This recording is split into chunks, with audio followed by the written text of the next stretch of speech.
Welcome to Amma சமையல். குழந்தைங்களுக்கெல்லாம் பிடிச்ச சீஸ் பால்ஸ் எப்படி பண்ணுறதுன்னு பார்க்கலாம். இது ரொம்ப நல்ல சீஸியாகவும் அதே மாதிரி ரொம்ப டேஸ்ட்டாகவும் இருக்கும். செய்கிறதும் ரொம்ப ஈஸி. இப்போ இந்த சுவையான சீஸ் பால்ஸை எப்படி பண்ணுறதுன்னு பார்க்கலாம். சீஸ் பால்ஸ் பண்ணுறதுக்கு ஃபஸ்ட்டு உருளைக்கிழங்க வேக வச்சு தோல் உரித்து இந்த மாதிரி மசிச்சு எடுத்துக்கலாம். 3 மீடியம் சைஸ் உருளைக்கிழங்கு எடுத்திருக்கேன்.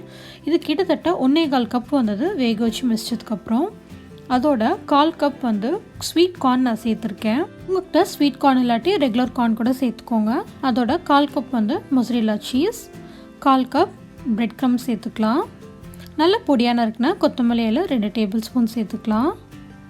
மிளகாய்த்தூள் ஒரு 1/2 டீஸ்பூன் சேர்த்தா போதும், ரொம்ப காரம் வேண்டாம். தேவைக்கேற்ப உப்பு சேர்த்துட்டு அதோட கரம் மசாலா 1/4 டீஸ்பூன் சேர்க்குறேன். கொஞ்சம் நல்ல வாசனையாக இருக்கும். அடுத்து இதோட 1 டீஸ்பூன் பூண்டு பொடி சேர்க்குறேன். உங்கள்கிட்ட பூண்டு பொடி இல்லாட்டி 1 டீஸ்பூன் இஞ்சி பூண்டு பேஸ்ட்டு சேர்த்துக்கோங்க. இப்போ இந்த மாதிரி எல்லாத்தையும் நல்லா கலந்ததுக்கப்புறமா நல்லா அழுத்தம் கொடுத்து பிசையலாம். அப்போ தான் கார்னெல்லாம் லைட்டாக க்ரஷ் ஆகும். நமக்கு சீஸ் எல்லாமே ஒன்று சேர வரும். இந்த மாதிரி எல்லாத்தையும் நல்லா கலந்ததுக்கப்புறமா இதில் சின்ன உருண்டைகளாக உருட்டிக்கலாம். இந்த மாதிரி சின்னதாக உருண்டை உருட்டிட்டு உள்ளங்கையில் வச்சு அழுத்திட்டு லைட்டாக இதில் குழி மாதிரி பண்ணிக்கோங்க. அதில் நம்ம சீஸ் இந்த மாதிரி நான் உருட்டி வச்சுருக்கேன், அதை உள்ளே வச்சுக்கலாம். நான் துருண சீஸை இந்த மாதிரி உருட்டி வச்சுருக்கேன். உங்களுக்கு வேணும்னா நீங்கள் சீஸ் ஸ்லைசஸ் கூட உள்ளே வச்சுட்டு இந்த மாதிரி டைட்டாக சீல் பண்ணிவிடுங்க. உங்களுக்கு கையில் ஒட்டுற மாதிரி இருந்தால் லைட்டாக எண்ணெய் தடவிட்டு நீங்கள் இதெல்லாம் பண்ணுங்கள்.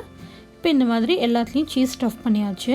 அடுத்து ஒரு பவுலில் 2 டேபிள் ஸ்பூன் கார்ன்ஃப்ளவர் சேர்த்துட்டு 2 டேபிள் ஸ்பூன் மைதா மாவும் சேர்த்துக்கலாம். கொஞ்சமாக உப்பு சேர்த்தா போதும், நிறைய சேர்க்காதீங்க. அதோட சில்லி ஃப்ளேக்ஸ் ஒரு 1/2 டீஸ்பூன் சேர்த்துக்கோங்க. உங்கள்கிட்ட சில்லி ஃப்ளேக்ஸ் இல்லைன்னா 2 காஞ்ச மிளகாயை மிக்சியில் போட்டு பல்ஸில் கொடுத்து அரைச்சிங்கன்னா இந்த மாதிரி வந்துடும். நீங்கள் வேண்டானாலும் ஸ்கிப் பண்ணிக்கோங்க. இதெல்லாம் நல்லா கலந்ததுக்கப்புறமா அதோட 1/2 கப் தண்ணி சேர்த்துட்டு கட்டிகள் இல்லாமல் நல்லா கலந்துக்கலாம்.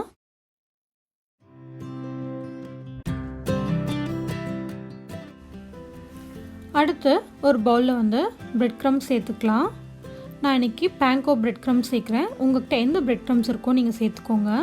இப்போ நம்ம ரெடி பண்ணி வச்சுருந்த சீஸ் ஸ்டஃப்டு பால்ஸை இதில் டிப் பண்ணிவிட்டு அடுத்து இதை எடுத்து பிரெட் க்ரம்ஸில் சேர்த்துக்கலாம். எல்லா சைடும் பிரெட் க்ரம்ஸ் படுற மாதிரி நல்லா கோட் பண்ணிவிடுங்க.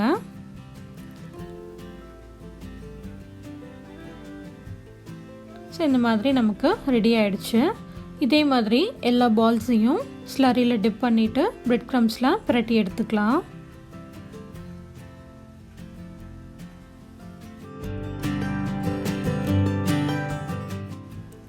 இப்போ எல்லா பால்ஸ்லேயும் பிரெட் க்ரம்ஸ் கோட் பண்ணியாச்சு. இதே ஸ்டெப்பை செகண்ட் டைம் பண்ண போகிறோம்.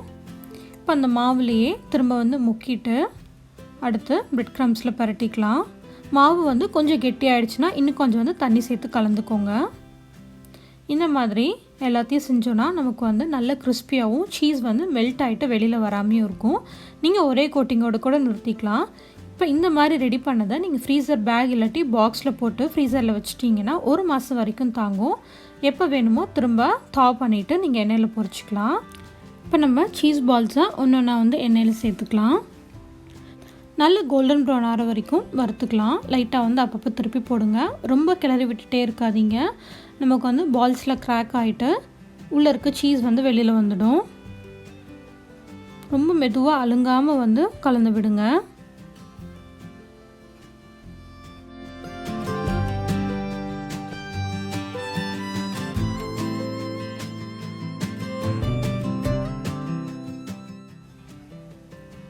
இப்போ சீஸ் பால்ஸ் நல்ல கலர் மாறிடுச்சு. நம்ம எண்ணெயிலேருந்து எடுத்துடலாம்.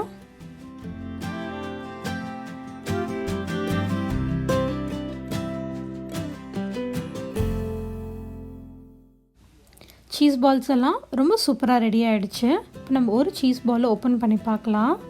பார்த்திங்களா, சீஸ் எவ்வளோ சூப்பராக மெல்ட் ஆகிட்டு அவ்வளோ நல்லா இருக்குது பார்க்குறதுக்கே. நீங்களும் இந்த சுவையான சீஸ் பால்ஸை செஞ்சு பாருங்கள்.